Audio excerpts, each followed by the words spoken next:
This is Rocdastar. We chilling. We back. You know what I'm saying? This is the great discussion. You getting where I'm coming from? This is what I want to say to all of my audiences, whoever's watching this, whoever tunes into my channel, YouTube. I just want to thank y'all. I have a lot of respect for y'all because you have a great platform tool that I really, really respect and admire. I respect intelligence. I respect greatness. And when you do the unthinkable, it is unimaginable. And no matter what my ratings are or your criticism about me, it's cool. You get where I'm coming from? I respect criticism. I accept criticism. It's only going to make me a better person anyway. So, but please, just let me know and highlight my mistakes so I can know where to go from there on to be where I need to be or wherever I'm trying to go and wherever I need to be. I would really appreciate your help. Now, I'm going to be speaking about something right now that's really personal to me, but actually is something that's important, and I feel that it needs to be documented. You feel me? I have been doing very, very well with my health. I suffer with sickle cell anemia. I was born with sickle cell anemia. You understand where I'm coming from? As a child, I used to get sick a lot. Every year, my mother, she was going for law, and my father, he was trying to become a counselor somewhere, something like that. And their lives got ruined because of my health, my sickness. When they had their first, together as a couple, me, they discovered that I was sick. They didn't know what it was. At the time, that's what my mother and my father, my parents and them told me, that they didn't even know at the time sickle cell was a new thing. They didn't even know what the hell it was. You understand where I'm coming from? My mother and my father, both of my parents, they had sickle cell trait. They didn't have the disease. They didn't have anemia. But my mother discovered later on in life that she was also anemic. Anemic is it's like a form of asthma. But also, people with anemia, people who are anemic, they get cold quick or they get hot quick. And they get tired quick. But they don't suffer the whole full-blown disease like me. But the full-blown disease is SS. That's, the worst form that you can ever imagine.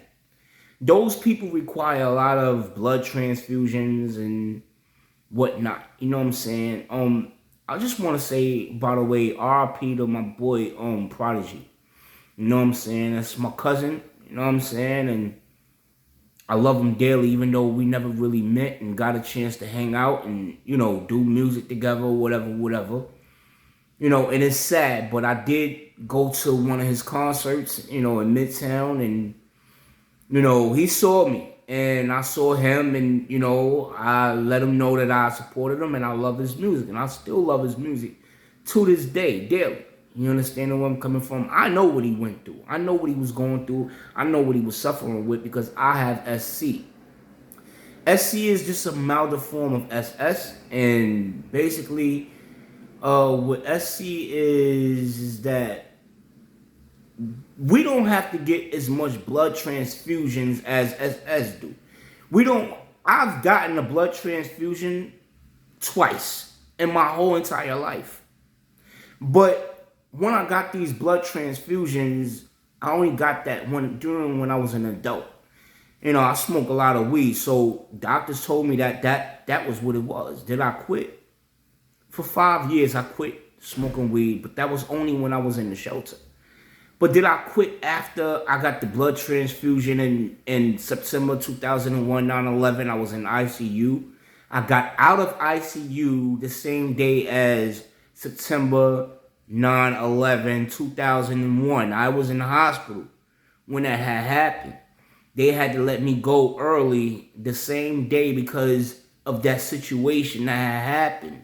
My boy Gutter, he had happened to come over there that morning to see how I was doing. He was the only one for my crew And the only person, not even my family, even knew or really bothered to check to see what the hell was going on with me, or, you know, it's a sad story. You know what I'm saying? When I got home, my mother was really too glued into the TV watching.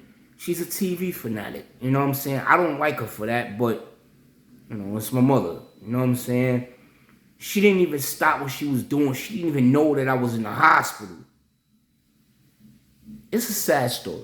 But anyway, moving along. The purpose of this video is me expressing the betterment and the good news. The good news is that, you know, I've been really taking care of myself, you know what I'm saying, ever since my mother died. I've been eating well. I've been really paying attention to my health. I've been really keeping up with my doctor's appointments. I've been really following my health sincerely and seriously. And I've been eating, you know, a good diet, you know, getting my 3 square meals, maybe even more than that. You understand where I'm coming from? And what I want to say is, you know, back in I think 2012, 2013, 2014, they injected me with this vaccine called the Tdap or something like that, and it was another vaccine, but I was in Mount Sinai Hospital. That's where I was getting my care at. That's where I was going to get my doctor's visits and doing all of my appointments at. You understand where I'm coming from? And it had me in the cancer center. That's how I figured out that marijuana cures cancer, because even though I was in the cancer center, you know, doctors had discovered that I did not have cancer. You understand where I'm coming from? So you can imagine having cancer and sickle cell anemia is like a double whammy. It's crazy. And really, let me get to the point. So I haven't really been sick lately. You getting where I'm coming from? And when I say sick, meaning that my crisis, that's what they call it when you get sick. When you have a sickle cell crisis, you go into a convulsion where, you know, where you might wake up and there's pain in your limbs, or it might be pain in your leg or pain in your limb. And really what it means is that you're having your blood stop circulating in a certain part of your body. You getting where I'm coming from? And when that happens, that means that your body lacks oxygen and water. You getting where I'm coming from? Whereas you're dehydrated, and even if you don't even feel dehydrated, your body, your bloodstream is lacking oxygen in a certain part of your body, and it needs oxygen. So to think about it this way, when trains have a delay, each train is like a blood cell. And I'm not just talking about one train car, I'm talking about the train that you get on in MTA, the whole train. When it's delayed inside of a tunnel, the tunnels and the tracks or whatever have you, those are like veins. So when you have a delay and people are sitting there in the train station, in the train for 10 minutes or maybe even 15 minutes or 20 minutes, and they start sucking their teeth, that's what it's like. But just think of the whole train station as one big body. By the way, if you really look at the city map, you'll see that it looks like the head of a dog sniffing at Staten Island. It's true. Staten Island is like a kibble and bit, and the dog is wondering, what the fuck is that? Excuse me, what is that? You getting where I'm coming from? But anyway, you know, it's 2021, and we're here. And I haven't been sick, and I haven't had any sickle cell crisis. And this is what I do, and this is how I take care of myself. Especially in the wintertime, I do not take a shower in the morning time before I'm going outside. I just John Wayne, I wash my armpits, and I wash my private, and I keep it moving. Do not open my pores And especially in the wintertime. Now in the summertime when it's hot, yes, wash before you go out. You need plenty of air because you know it's gonna be hot.